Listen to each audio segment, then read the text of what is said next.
जेमतेम तिसरी शिकलेल्या माणसाने काढलंय शिवाजी महाराजांचं राजमान्य चित्र आणि त्याचे त्यांनी पैसे सुद्धा घेतले नाहीयेत। गोष्ट खूप भारी आहे, व्हिडिओ पूर्ण बघा। तर त्या माणसाचं नाव आहे गोपाळराव बळवंतराव कांबळे, म्हणजे कलायोगी जी कांबळे। कांबळे यांचा जन्म कोल्हापूरमध्ये झाला।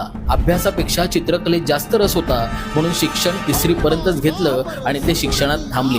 पुढे त्यांनी दो आखे 12 हात, सावतामाळी, झनक झनक पायल बाजे, दहेज, मुगले आझम यांसारख्या अजरामर चित्रपटांसाठी पोस्टर्स तयार केली।